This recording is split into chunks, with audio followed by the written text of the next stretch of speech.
Lord, I have waited for you to lead us out of Babylon. For I was just a boy when I came here. The generation which offended you has passed away. And now their children's children yearn to see a home they have never known. You have spoken through your prophet Jeremiah. When 70 years are completed for Babylon, I will come to you and fulfill my gracious promise and bring you back to this land. My heart grows with excitement that now that time has come.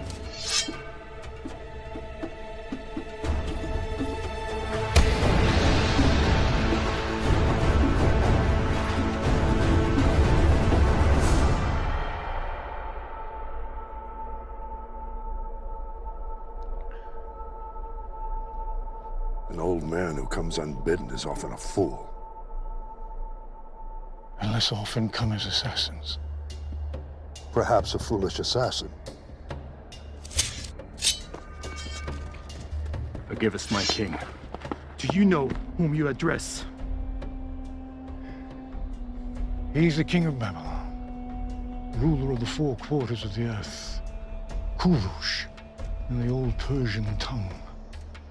He has seized by might of arms the birthright which would otherwise have been denied him. He is Cyrus the Great.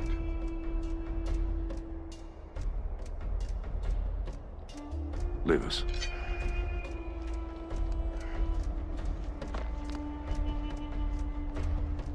Who are you, old man?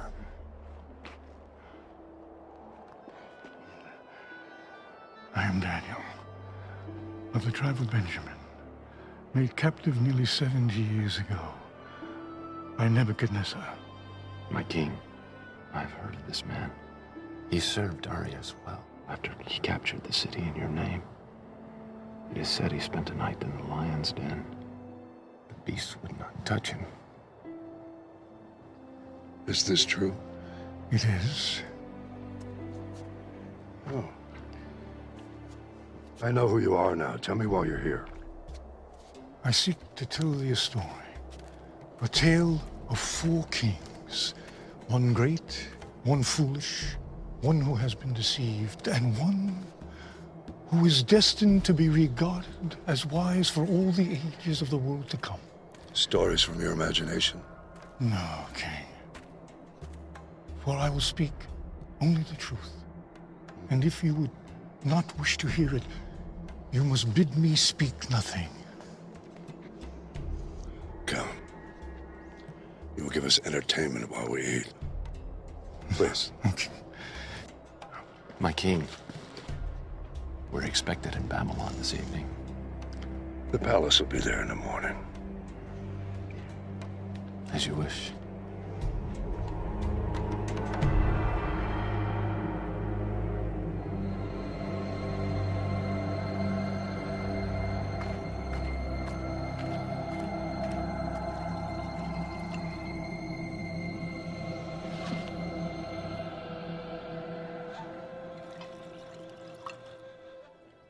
I cannot, O king. My king, the Hebrews eat and drink only their own food, which is prepared according to the rituals. To do otherwise, even from the hand of a king, is to defile themselves. You promised me a tale. Four, in fact. I delayed my journey to listen. I will hear them now. So be it, my lord. The first king I will speak of is Nebuchadnezzar, king of Babylon, when I was just a boy, he threw down the Assyrian Empire, my people's ancient nemesis. But the destruction of Israel's enemies brought us no relief, because in the 3rd year of Nebuchadnezzar's reign, he turned his gaze upon Jerusalem and besieged it. And the Lord delivered the king of Judea into his hand, along with all of his officers, nobles, and administrators.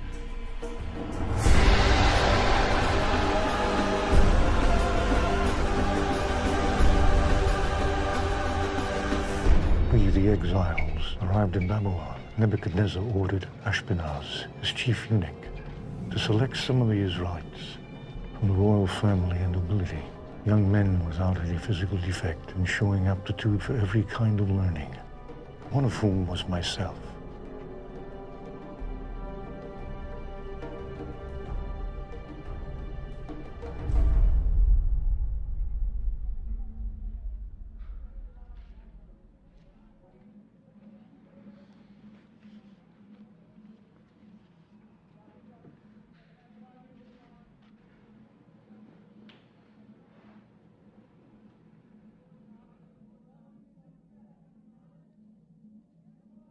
O Lord, Jerusalem has sinned greatly. Like a widow is she, once great among the nations, a queen among the people, has become a slave, her children captive before the foe. My eyes overflow with tears. For you, Lord, are righteous, yet we rebelled against your command. Comfort me, O Lord, comfort me and my brothers, and restore our spirit.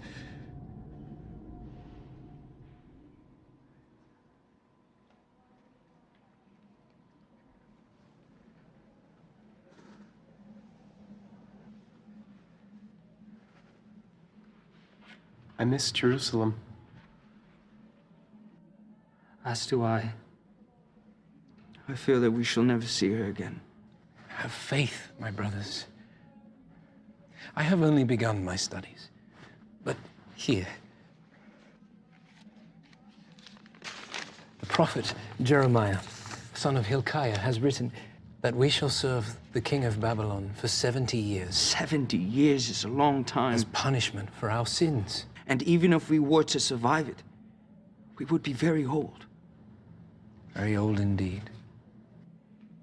You are summoned for your meal.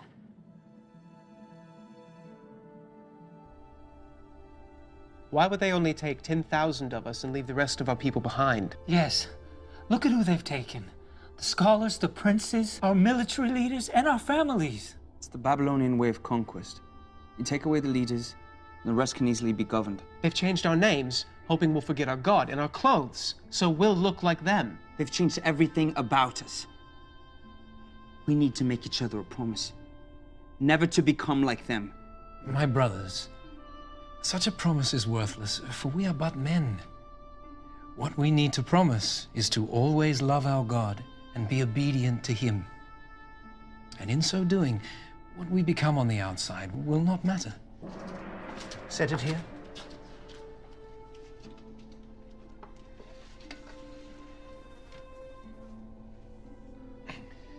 Lord Steward, please allow me to ask, what is this meat? Where is it from? And how was it slaughtered? The cattle are from the king's herd. They are fattened along the river and strangled before the altars of Marduk before their flesh is carried to the kitchens. The swine are from the king's pens. They are fed on choice food. And it is rumored the king's executioner laces their feed with the entrails of his victims, so that the king's chosen may feast and grow strong on the flesh of his enemies. It is considered the greatest of delicacies. To some, perhaps, but not to us. We are forbidden to eat it. For the Almighty has commanded us, the pig is unclean. You are not to eat their meat or touch their carcasses. Nor can we eat anything sacrificed to gods other than our own. But the king cannot, he will not change the customs of his hall to fit your wishes. You must know this. And we will not ask him to. But you must eat. I have been charged with your well-being. If you are seen to be wasting away, I'm afraid of what my lord the king will do. He will have my head. And we would not wish it so. Therefore, put your servants to the test. For 10 days, give us nothing but vegetables to eat and water to drink. Then compare our appearance to that of the other young men who eat the royal food.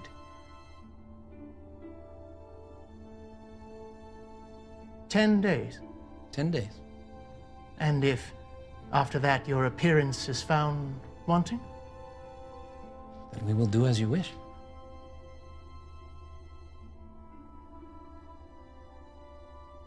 Your request was polite. I'm rather surprised it was honored. I have no doubt. The Lord favorably disposed his heart to hear our request. By the end of 10 days, my companions and I looked healthier and better nourished than the young men who ate the royal food. And so the chief eunuch allowed us to continue refusing the wine and choice fare. And we remained undefiled. The period of our instruction went by quickly. During those many years, we were living in a foreign land, speaking a foreign language, and living under a foreign king. But despite this, our hearts belonged only to God. And at the end of that time, my companions and I were presented before Nebuchadnezzar himself. The king's executioner, Arioch, will be in the chamber. If you are found unworthy, you will be executed on the spot. And so will I.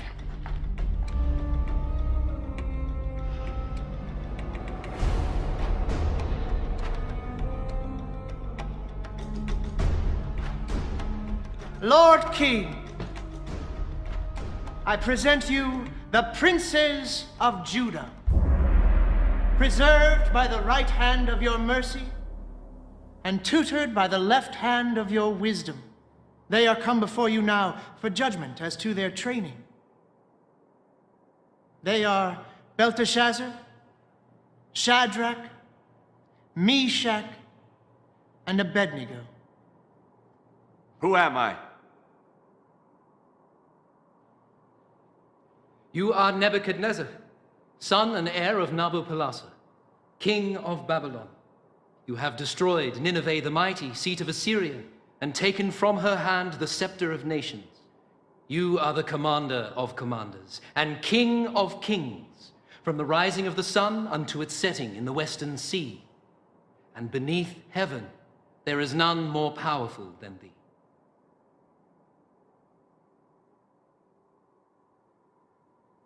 You, come forth.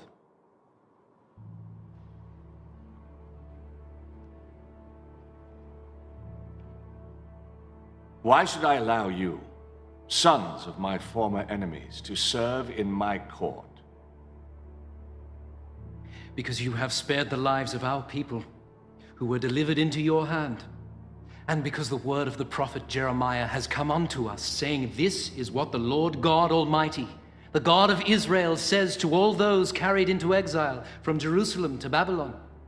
Build houses and settle down. Plant gardens and eat what they produce. Marry and have sons and daughters. Also, seek the prosperity of the city to which I have carried you into exile. Pray to the Lord for it. For if it prospers, you too will prosper." This is good. So now even your God commands you to serve me. I have no need of lapdogs. Would you dare to tell me the truth, even if you knew it would displease me? Lord King, it must be so. I will speak only the truth.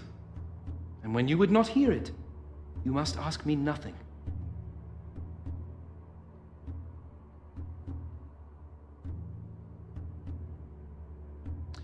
I pronounce them worthy. Have their names be written in the Book of the Wise.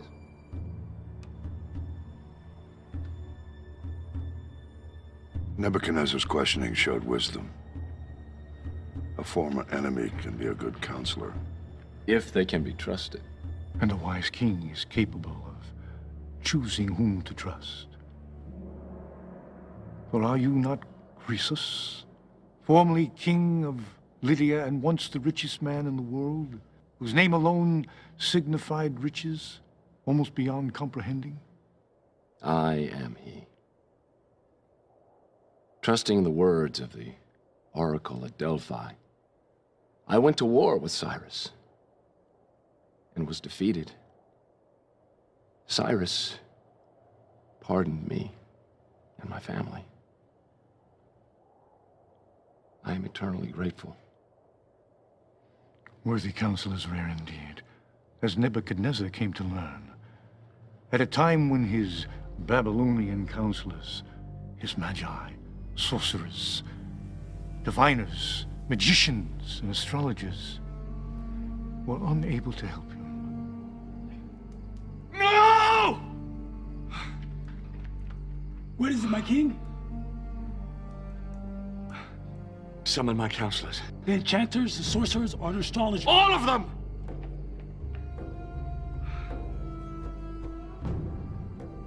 O king! My king, your wisest subjects have arrived. Command, and it is done. I've had a dream that troubles me. I need to know what it means. O king, tell your servants your dream and we will interpret it for you. No. What need I of wise men who are not wise, Astrologers who read nothing in the stars? Magicians who perform children's tricks? Sorcerers who divine nothing except what I tell them? No. It is enough for the king to dream his dreams. It is up to you to discern and interpret them. But, my lord, if only you would tell us your dream, we could interpret it, as we have always done. Always! I know you're trying to gain time, or trick me into revealing what I've seen. Either way, I'll have none of it. But there's no man on earth who can do what the king asks. No king ever asked such a thing before. Only the gods could know these things. And when we ask, they don't answer. Well, I suggest you try and get them to answer.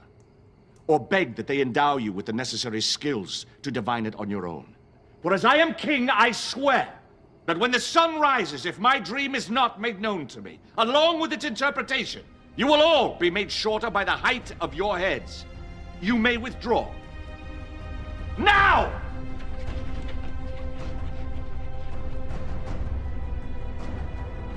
Lord Ashpenaz, is it true?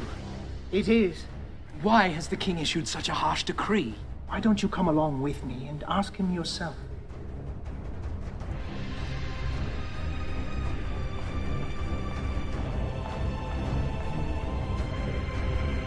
Lord King. What? Belteshazzar requests an audience. Speak. O king, live forever. I have heard your decree, and I understand that I shall fall beneath the blade if your dream is not made known and interpreted. I ask only for more time, that I might withdraw for a while, my friends and I, to pray to our God, and see if he might not make the dream known to us. The time is fixed and cannot be altered. Sentence is to be carried out at sunrise. You may withdraw. So long as you return at dawn, as your fate and that of the others is one and the same. And when you return, be sure to bring your companions with you. Shall I send guards along, my king? No. No, if he says he'll pray, not flee. That much, at least, I'm sure. Even if we were to flee the city, the whole world would have been against us. Not that it mattered. I had given my word and intended to keep it. I would pray and hope that the answer came. Prepare to bind the prisoners. Once the sun rises, there could be no delay. Bring forth the counselors!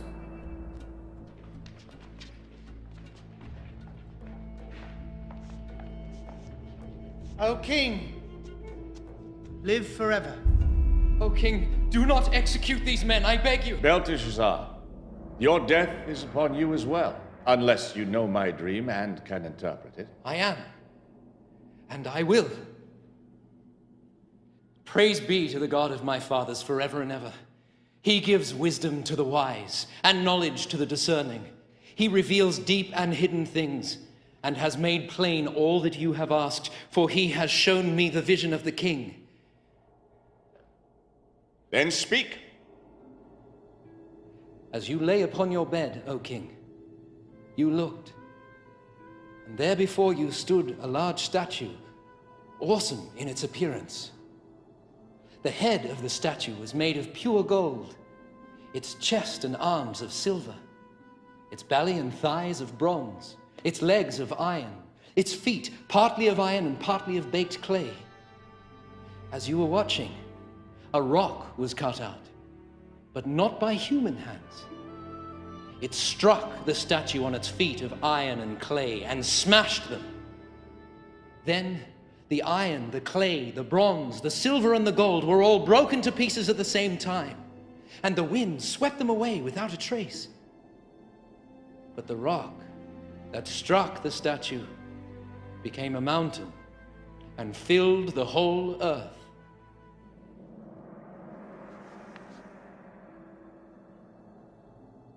You have done what I was told was impossible. This mystery has been revealed to me not because I am wiser than other men, but because God wishes you to understand the meaning of your dream.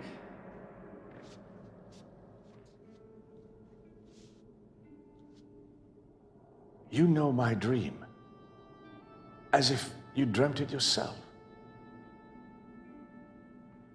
What does it mean? You, O king, are the King of kings. The God of heaven has given you dominion and power and might and glory. In your hands he has placed mankind. He has made you ruler over the nation, for you are the head of pure gold. After you, another kingdom will rise, inferior to yours. Next, a third kingdom, one of bronze, will rule over the whole earth.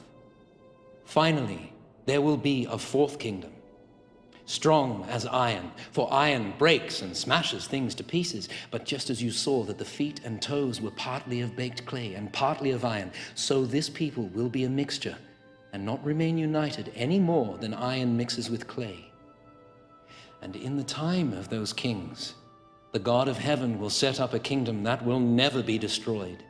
It will crush those kingdoms and bring them to an end, but will itself endure forever.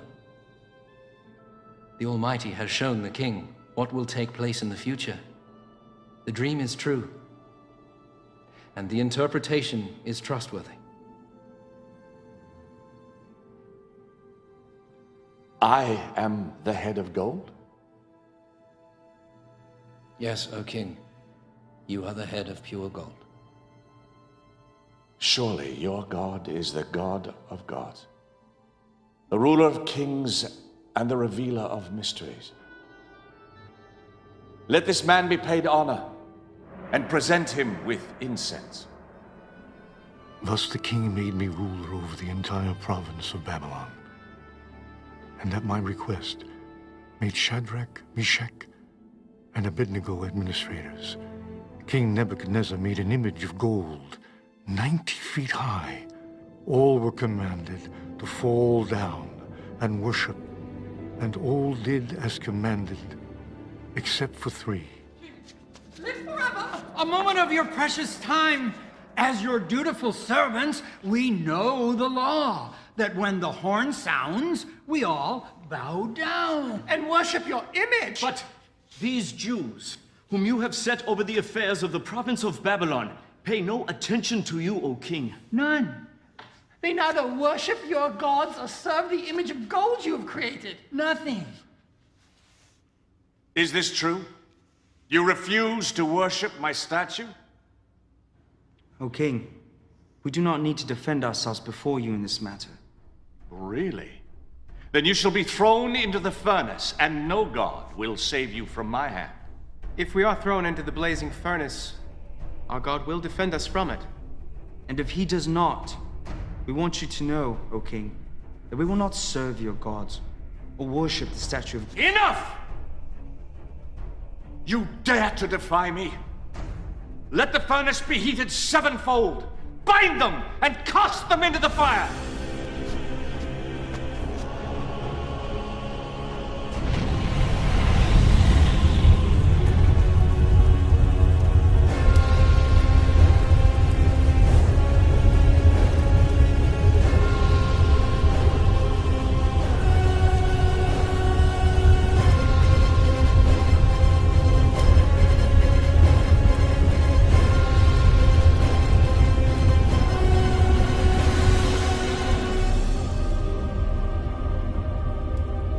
There were 3 thrown into the fire.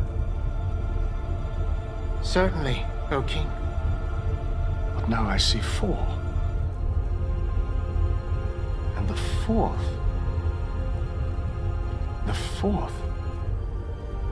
looks like an angel of the gods. The fire has not harmed your bodies. Not a hair is singed. Your robes, there's not even the smell of the fire on you.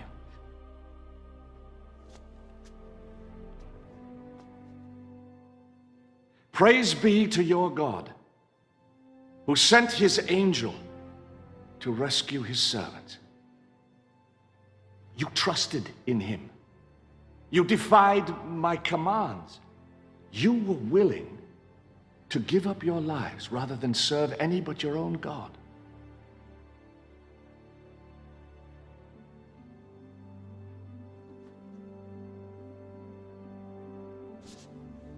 Therefore, I decree, any who speaks ill of the God of Shadrach, Meshach, Abednego will be cut into little pieces and his house turned to rubble. For no other God can save in this way. And for a time all was well, until Nebuchadnezzar's sleep was troubled yet by another dream. It seems like Nebuchadnezzar's life was rife with dreams and prophecies, much like my own has been. Before I was born, my grandfather, Astyages, was troubled by a dream where a flood, beginning near his throne, was overflowing the whole earth. When he went to his astrologers and his diviners for an interpretation, they told him that his grandson was destined to one day usurp him. So he sent his daughter Mandane into exile, and when a son was born to her, he conspired to have it stolen and exposed on a hilltop to die. But a shepherd, whose wife had recently given birth to a stillborn child, persuaded her husband to trade her dead infant for the living, and the shepherd raised the boy as his own. The king, upon being presented with the dead infant, repented of his crime.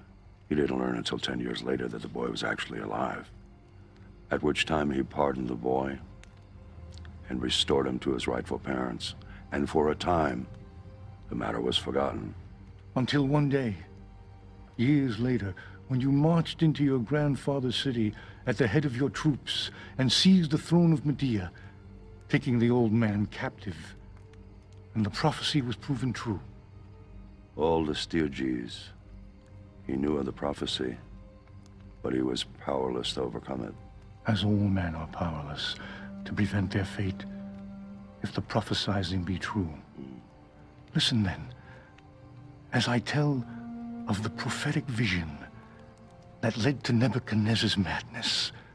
For when he dreamed that great dream, his enchanters, sorcerers, and astrologers were once again unable to interpret the vision. When I was asleep, I had a dream which made me afraid. The images I saw terrified me. Belteshazzar, I looked and saw before me a tree in the middle of the land. The tree grew strong and tall. Its top touched the sky. And it was visible to the ends of the earth. Its leaves, they were beautiful. Its fruit was abundant. The beasts of the field took shelter under it, and the birds of the air lived in its branches. And from it, every creature was fed. Then I looked again, and I saw a messenger coming down from heaven. And he cried out aloud, "Cut down the tree, trim off its branches, strip its leaves, scatter its fruit. Let the beasts flee from under it, and the birds fly from its branches. But let the stump and its roots, bound in iron and brass, remain in the ground, in the grass of the field. Let it be drenched by the dew from heaven. Let it live with the animals of the earth, and let its mind be changed from that of a man to the mind of an animal." This is the dream that I had. What does it mean? My lord, if only the dream applied to your enemies, and its meaning to your adversaries. The tree which you saw, which grew large and strong with its top touching the sky, you, O king, are that tree. You have become great and strong. Your greatness has grown until it reaches the sky, and your dominion extends to the distant parts of the earth. But you saw a messenger, a holy one, coming down from heaven, saying, "Cut down the tree and destroy it, but leave the stump bound with iron and bronze in the grass of the field, while its roots remain in the ground. Let him be drenched with the dew of heaven. Let him live like wild animals." This is the interpretation, O king. And this is the decree that the Most High has issued against my lord the king. You will be driven away from people and live with the wild animals. You will eat grass like cattle until you acknowledge that the Most High is sovereign over the kingdoms of men and gives them to anyone he wishes. The command to leave the stump of the tree with its roots means that your kingdom will be restored to you when you acknowledge that the Most High rules. Therefore, O king, be pleased to accept my advice. Renounce your sins by doing what is right, and your wickedness by being kind to the oppressed. Seek the Lord while he may be found. And it may be that your prosperity will continue. But the memory of kings is often short. And 12 months later, when the king was walking on the roof of the royal palace of Babylon. In all the world, is there anything like this? No, my king. My great wall, which, mountain-like, cannot be moved, I've made with mortar and brick. Its foundations I've placed upon the very bosom of the underworld. Its top I've raised mountain high. Is this not the great Babylon that I have built as my royal palace with my mighty power for the glory of my majesty? His words were still on his lips when a voice came down from heaven. Nebuchadnezzar, for your arrogance and your failure to give glory to the Most High, your authority is stripped from you. Go now from this kingdom which you claim. Your mind shall be reduced to that of an animal, and you will wander the land until you acknowledge the glory of God as above your own. Immediately, what had been said about Nebuchadnezzar was fulfilled.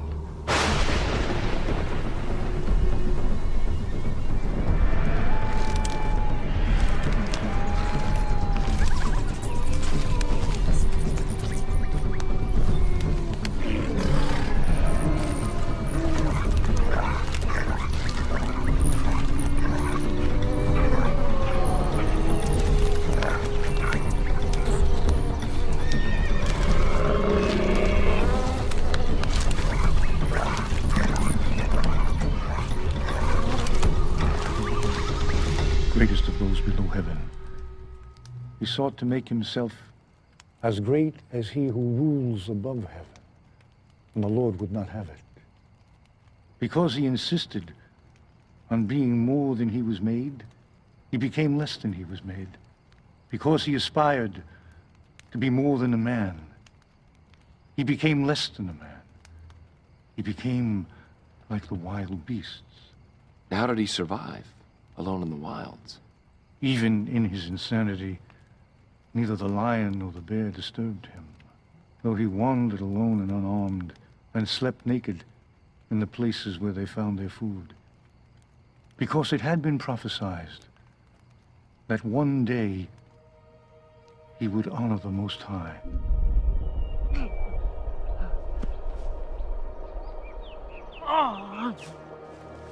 For 7 years he ranged the wild lands of Babylon. But it was not until the full time of his exile was completed that he turned his eyes toward heaven and declared, Praise me to the Most High. Honor and glory to him who lives forever. Rise, Nebuchadnezzar.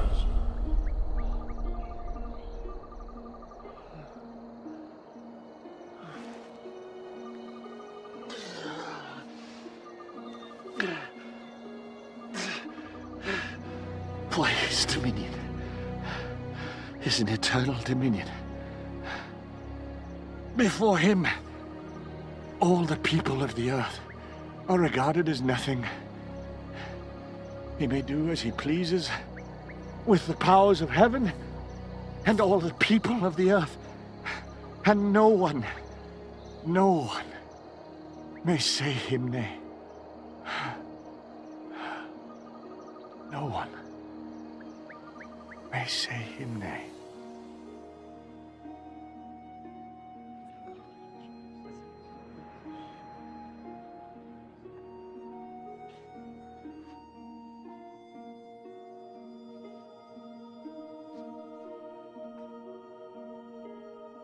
Beware your place, for I am not as I was.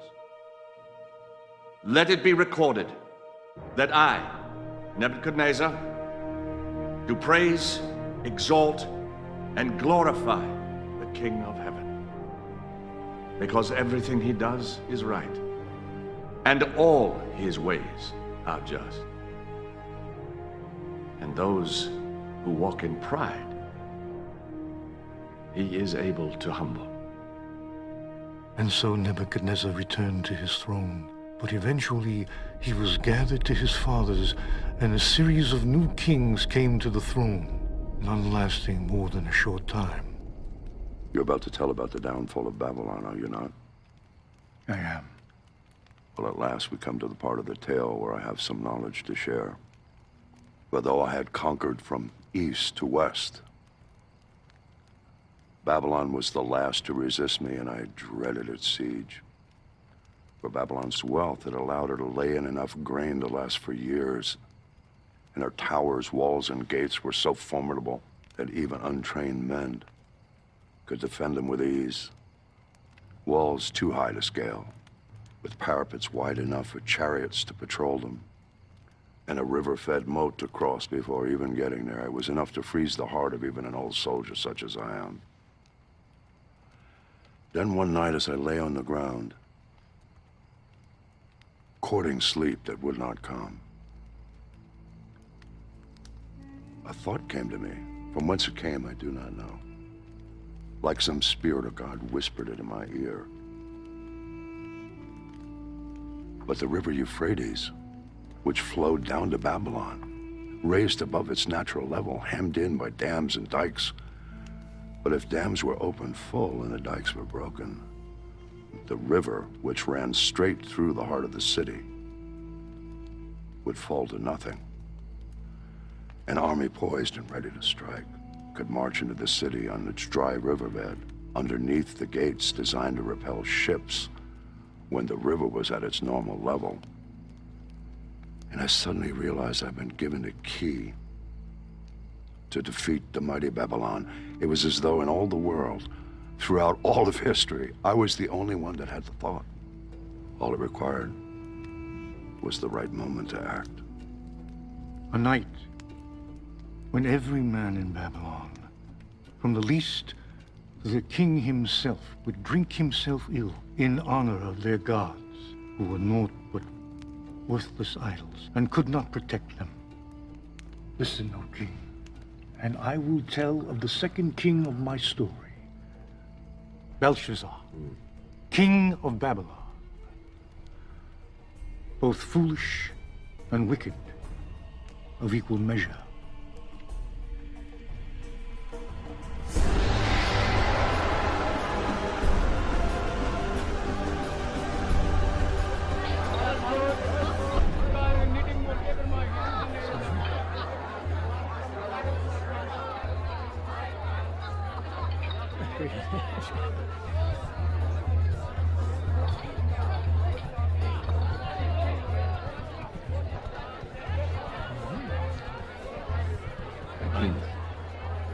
Enough! We still have our threefold walls with their battlements. And within our granaries, we have grain enough to endure a siege of 10 years. Our watchmen have seen the Persians digging, my lord. They seem quite concerned about this, my king. Yes, yes, they will look to build a siege ramp against the city. But first, they must build a causeway across the moat. That alone will take months. In the meantime, let us feast and toast Marduk, the patron god of Babylon. Marduk!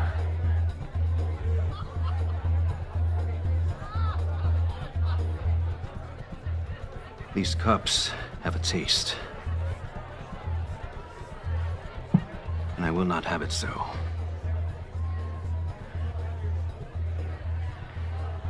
Bring me the golden vessels from the Temple of Jerusalem. But my king, is it wise to use the vessels? My king, these cups are considered sacred.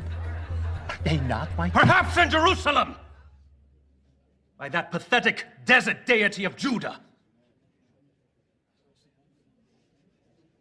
But here they are spoiled for our gods. And they would have me use them as I see fit. Bring them!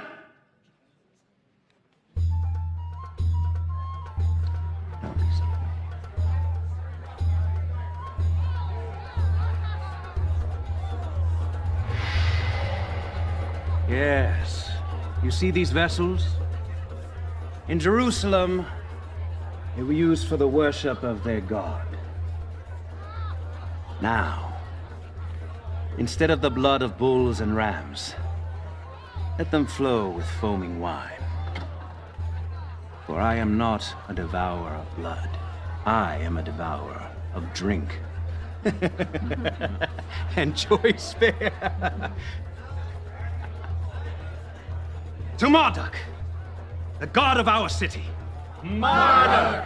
And to our idols of gold and silver, bronze and iron, wood and stone, partake of our pleasures and protect our city.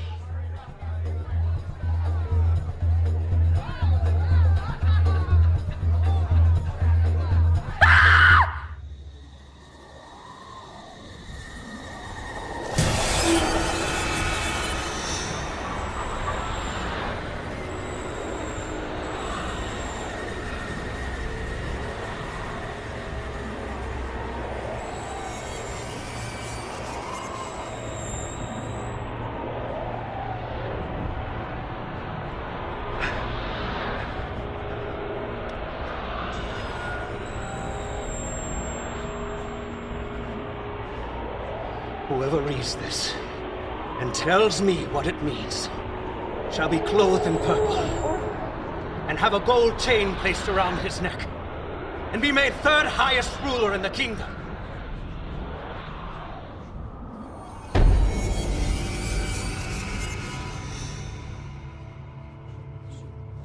And all the king's wise men came in, but they could not interpret the inscription or tell the king what it meant. So Belshazzar became even more terrified.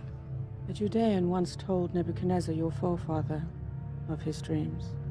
He succeeded when everyone else had failed. This man, Daniel, whom the king called Belteshazzar, he could tell you what this writing means. Does he still live? He does. Bring him to me quickly, but do not harm him. We shall soon learn if this Hebrew can do as you say.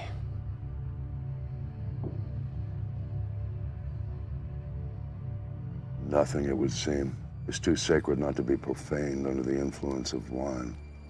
Nothing.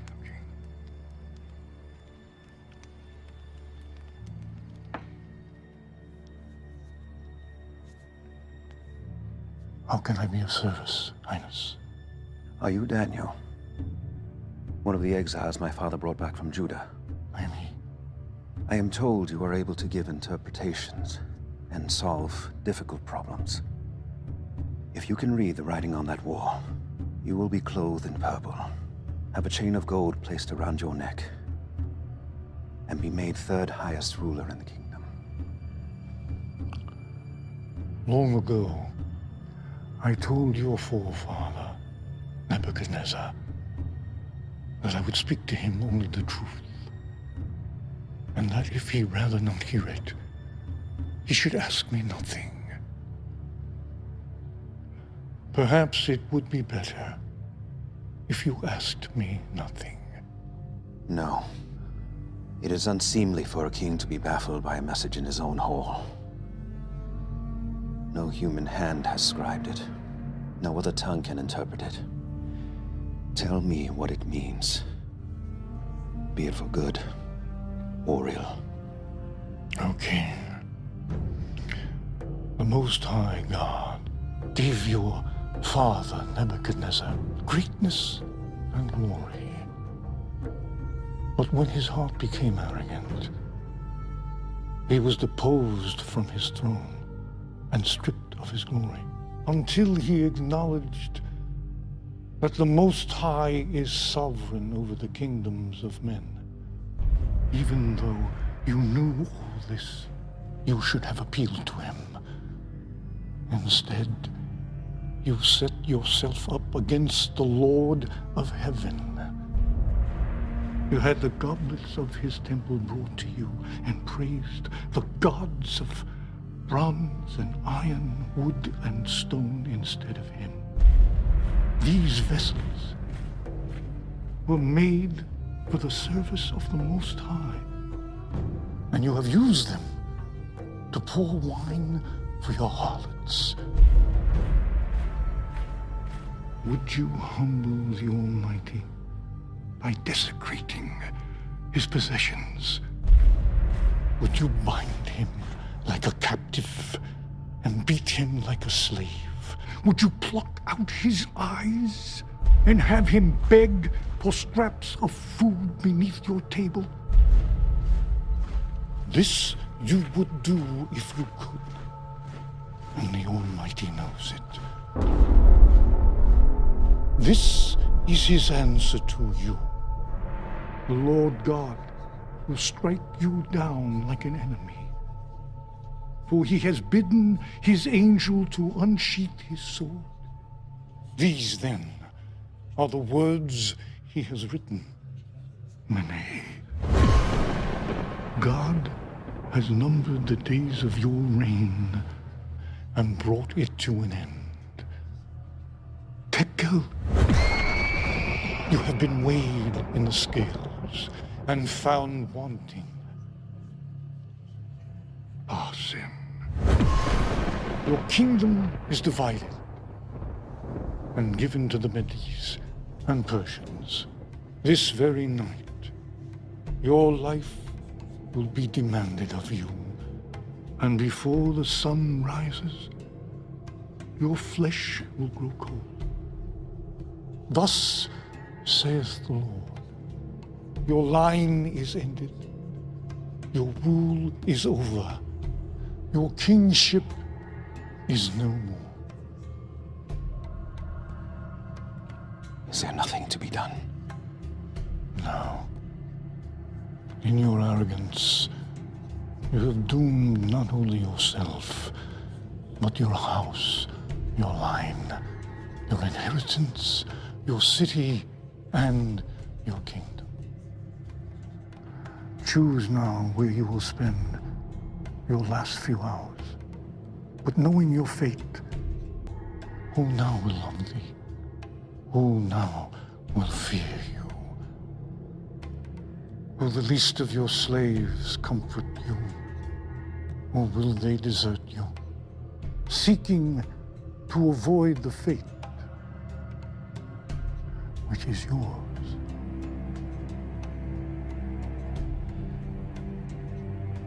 Let it be as I have commanded. Let this man be clothed in purple. A chain of gold placed around his neck. For I am not dead yet.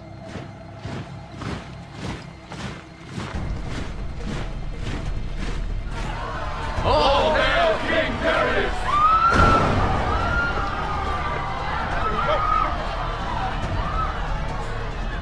I am King Belshazzar of the Babylonians. Unhand me! Surrender or die! Never!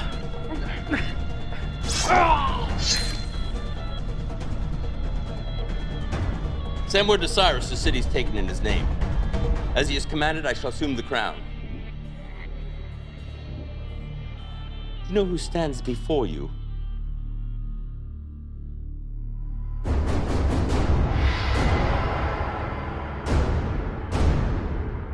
You are Darius, a Mede-Persian, uncle and father-in-law to Cyrus, who has, by stratagem, taken this city. By right of conquest, you are now her king. Yes. And you're an official of Babylon. Why should I not kill you? It is true I served Babylon in the days of Nebuchadnezzar, whom I served truly and well. But her latter kings I did not serve until tonight. How is this possible? It is a reward for letting Belshazzar know that you were about to take the city. Who told you? Have we a traitor in our ranks? It was revealed to me by my God, who sent his angel to scribe the writing on that wall. It is true. He read the inscription and revealed the message. He told the king that he would die this very night. Though brought here as an exile in my youth, by birth I am a Hebrew, from the kingdom of Judea, and I serve the God of my forefathers. The Most High reveals to me what he sees fit. Am I to believe your God revealed my coming to you? If I was to lie, would this be the lie I would choose? Who else could have revealed your deepest secret? And known ahead of time that you would succeed, or known with certainty that you would slay Belshazzar? And how could you have done so if the Lord had not decreed it? For is it not by the hand of the Most High that both victories and disasters come?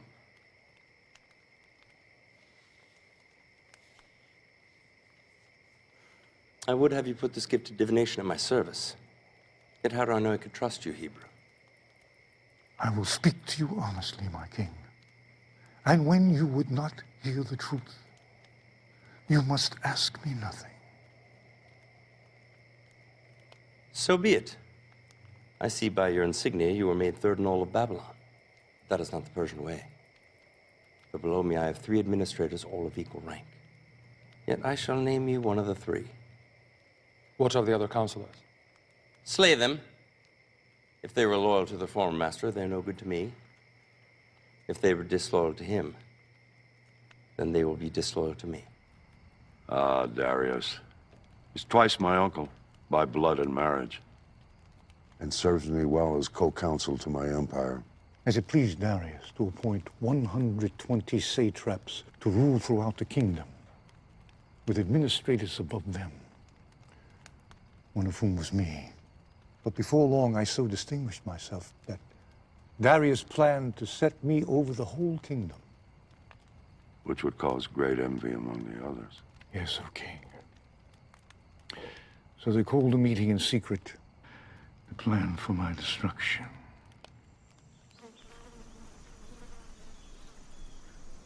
Are we safe?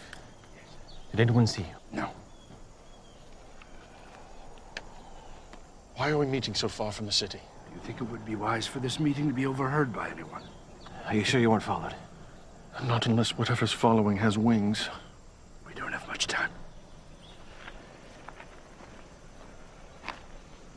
Daniel being put over us, if we allow it to stand, means our demise. Once he is in charge, he'll be looking into everything we do. Perhaps we should eliminate him. How?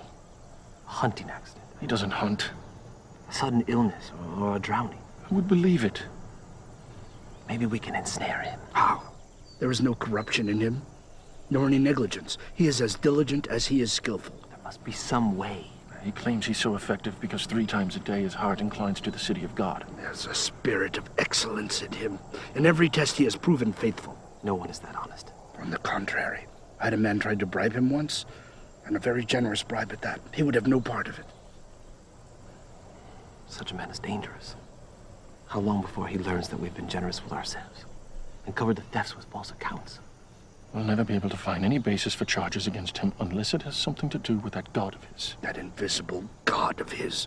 No altars, no shrines, no idols, laying claim to every good thing, yet somehow not responsible for the bad. I've seen him, praying before his window, on his knees facing Jerusalem morning, noon, and night, always the same. Then perhaps we need to make him stop. He won't do it. Then perhaps we need to make sure he continues. You say there is nothing anyone can do to stop his prayers? No, nothing. What if the penalty for this devotion of his was death? If we could forbid his prayers for an entire month under penalty of immediate execution? Don't be ridiculous. He'll just stop praying. No, he won't. I know him. He can't keep himself from praying to that god of his for 1 day, let alone a month. Well, I still don't see how it'll ever work. The king knows that Daniel and his people pray continuously, and only to one god. Which is why we need to disguise our purpose. More fitting testimony to your honesty could not have been made. Had there been any infidelity in your record, they would have discovered it. Indeed, they could find nothing amiss in my work, either willfully nor through negligence or lack of care. So they tried to trip me up with my prayers. But since worship of the Most High was not prohibited by the laws of the realm, they had to conceal their purpose,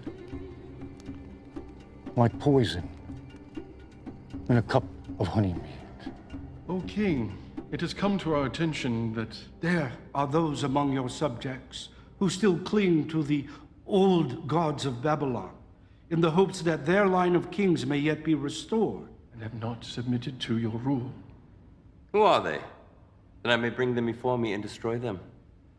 It is not that simple of a matter to detect them, O king, for they are devious and work to hide their treasonous thoughts.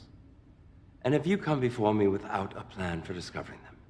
We would dare not do so, O king. Indeed, we have labored to construct a plan whereby the loyalty of all may be tested. Then speak of it.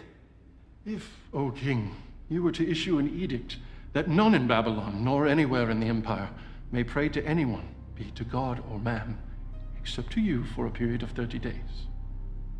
But what of the gods of Persia whom I serve and obey? Well, you alone, O king, would be free to pray to them and offer them sacrifice. You would stand as a priest before all the peoples, and in this way ingratiate yourself to the gods themselves, because for an entire month, all of their worship would come from you. Thus, their worship will continue through you, and the old gods of Babylon will be starved for worship, lessening their power. How would you enforce such an edict? No one would be allowed to go before any altar or shrine for the entire period, except for you. And anyone found violating the decree would be thrown into the lion's den before sundown on the very day of the offense. In this way, their treason would be discovered and eliminated in a single stroke. I approve your plan. I, Darius, command it be made so. In anticipation of your approval, O king, we have taken the liberty of drafting the edict and bringing it along. Well done. Bring it here that I may fix my seal.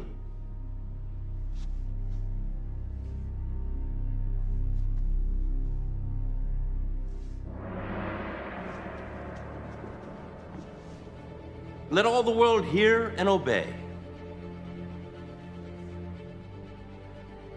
So Darius found no need to consider it further. Darius had a great deal of experience as a soldier, but very little as a ruler until Babylon fell. One sign, the order could not be changed. Let every order be upheld, for the law cannot be countermanded, and the laws cannot contradict themselves. Let each law be fixed, unchangeable, for the king cannot err, and once a law is written, even the king himself cannot change it. Such is the law of the Persians. Daniel, the king's seal is barely dry. Already you have defied his law. You made your choice. You chose your God over your king. Take him away!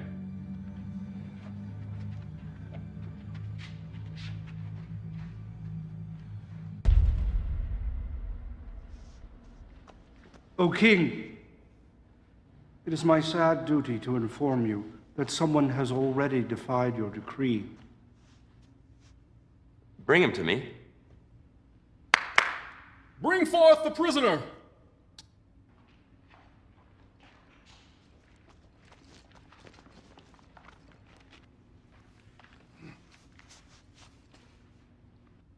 Daniel, he is one of the exiles from Judah. He pays no attention to you, O king, or to the decree you have put in writing. He still prays 3 times a day. What sort of foolishness is this? Daniel's my chief advisor. No one is above the law. Yes, sadly, O king, no one is above the law. Bring forth the tablet.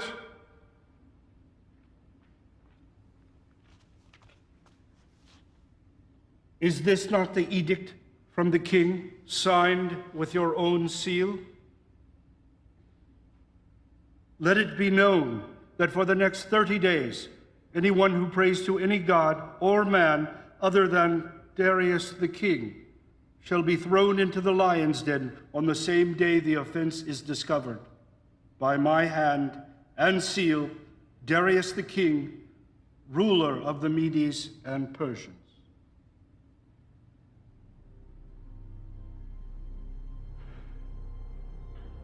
Call my counselors together. We will begin the trial. O king, live forever. There is no need of a trial. I am guilty. Knowing the king's command, I have disobeyed it. The commands of the king are immutable, and once uttered, cannot be changed. I shall command my wise men to make every effort to search out some reason that the law may be found unenforceable.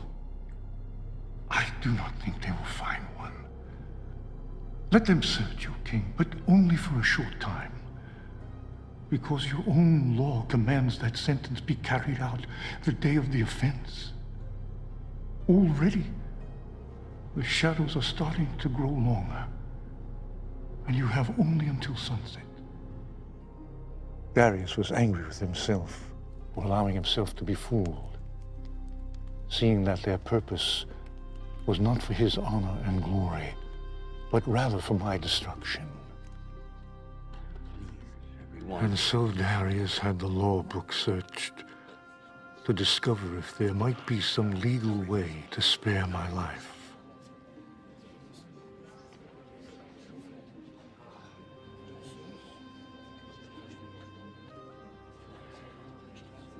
It is as I expected. Why didn't I consult you before passing that accursed law? Now I'm forced to abide by my own decree. A king who will not enforce his own laws cannot be a king. Your enemies know this and use it to their advantage. Do not grieve, O king. The Most High does not want you to deliver me. If he grants me deliverance, it will be by his own hand, not yours. It is a privilege he reserves unto himself.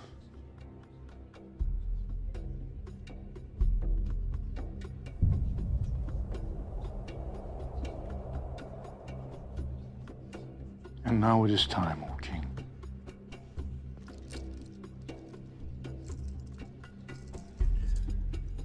That I may not break your laws a second time.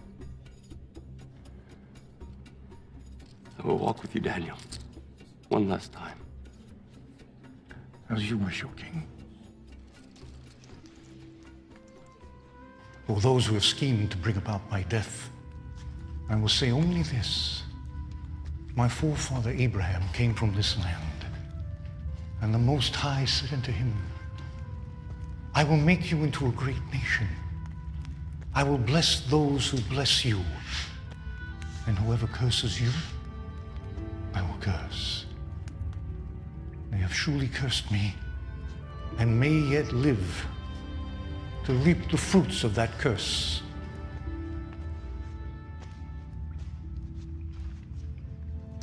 A cup of wine from the king's own hand.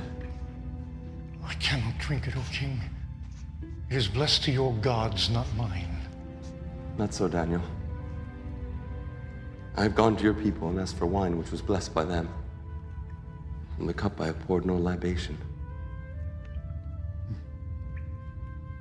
One last gesture of friendship. My king.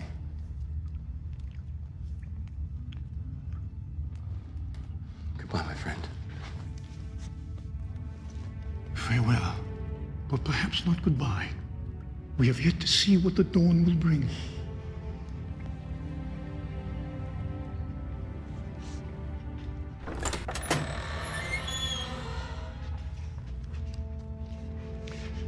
Hear, O Israel, Lord our God.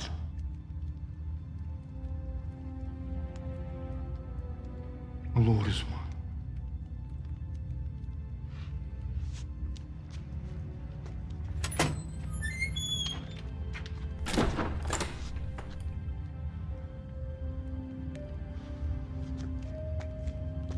He is angry with us. It will fade. By tomorrow morning, Daniel will be a distant memory, and the king will need us again.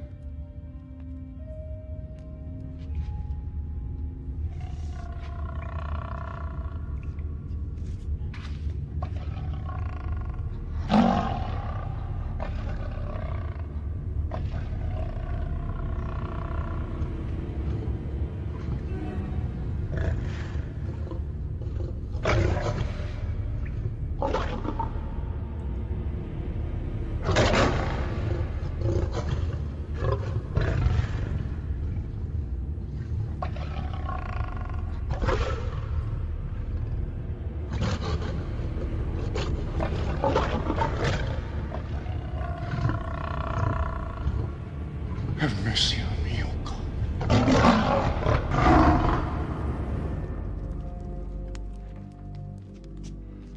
No, no, take it away. All of it. Tonight I honor Daniel in silence and with fasting. Now leave me!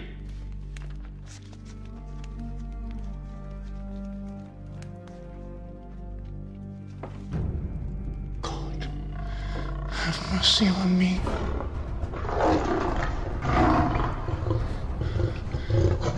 In you my soul takes refuge. I am in the midst of lions, surrounded by ravenous beasts, whose teeth are spears, whose tongues are sharp as swords.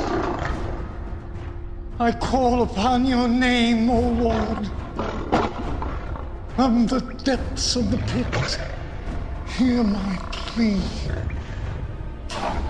Come near. You say, do not fear.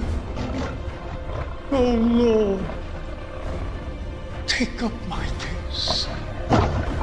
Redeem my life.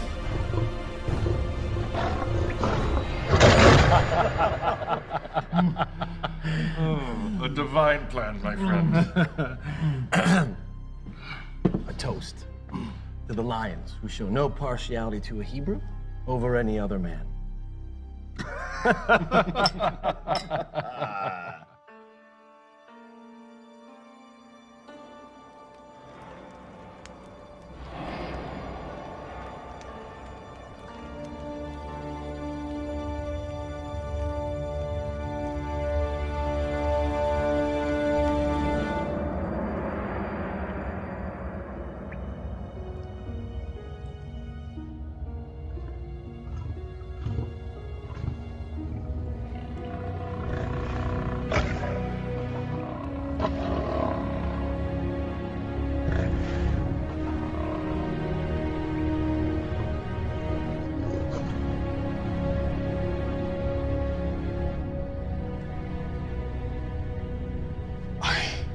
Extol the Lord at all times. His praise be ever on my lips. But those who seek the Lord will lack for no good thing. A righteous man may have many troubles, but the Lord rescues him from them all.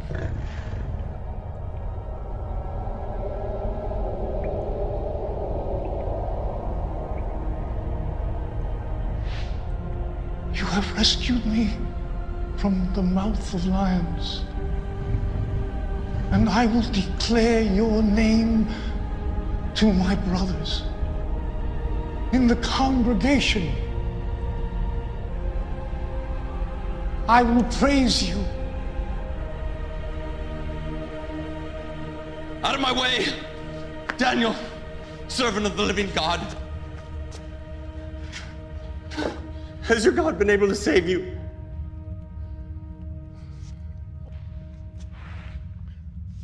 O King, live forever.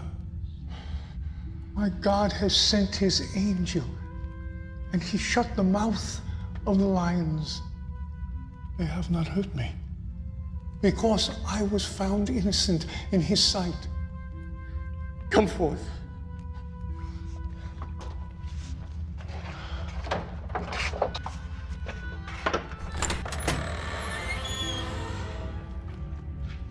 Behold, there is no sign of wound on him,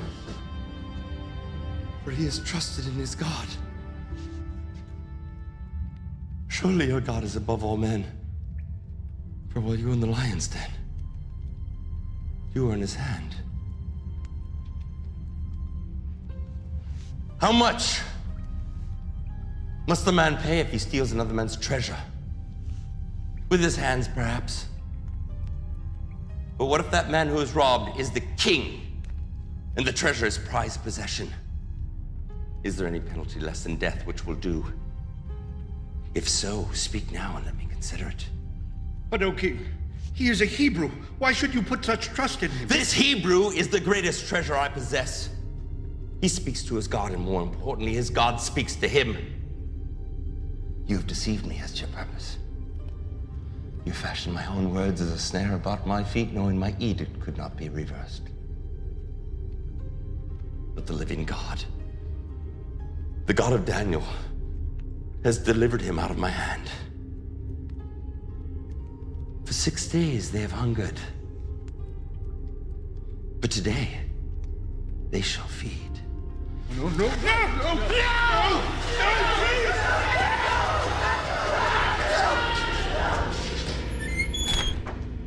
Please, please, my king, please. You fools, did you not think I would punish you? no, my king.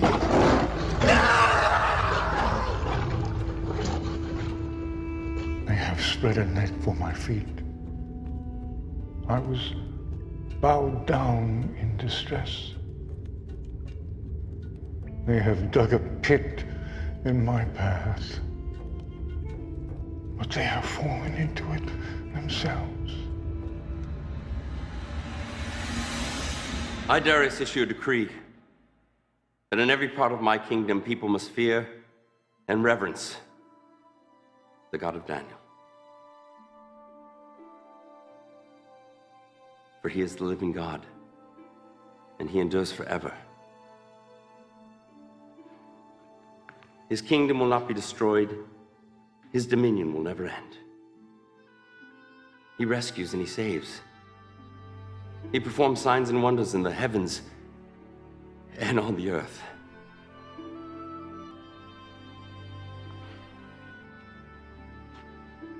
He has rescued Daniel from the power of the lions.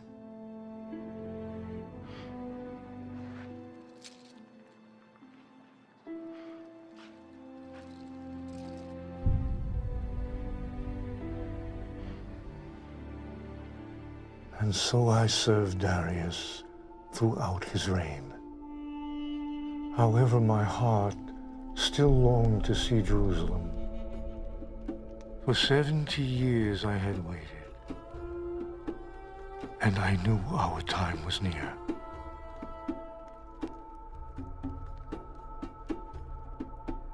Lord, through your prophet Jeremiah, when 70 years are completed for Babylon, I will come to you and fulfill my gracious promise and bring you back to this land. My heart grows with excitement that now that time has come.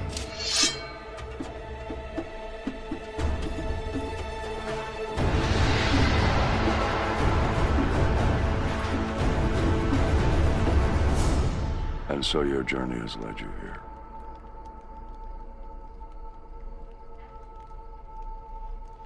You've spoken of three kings, Nebuchadnezzar the mighty, Belshazzar the foolish, and Darius, who was deceived. Who is this fourth king? It is he of whom these scrolls speak. It is one chosen by the Most High to perform great and mighty deeds. Before he was ever knitted in his mother's womb. Hear then, O king, the words which were written more than 150 years ago. For these are the words of the prophet Isaiah, son of Amoz. From the east, I summon a ravenous bird of prey from a far-off land to fulfill my purpose. What I have said, I will bring about. What I have planned, that will I do. A bird of prey. The Lord's chosen will carry out his purpose against Babylon. His arm will be against the Babylonians. He pursues them unscathed by a path he has not traveled before. True. I've never saw the regions of the Euphrates or further westward until I came in conquest. And yet you chased your enemies uninjured. They had no power to rally. You were not led into ambush. And you were safe as far as you chose to pursue them, were you not? It's true. This is what the Lord says to his anointed.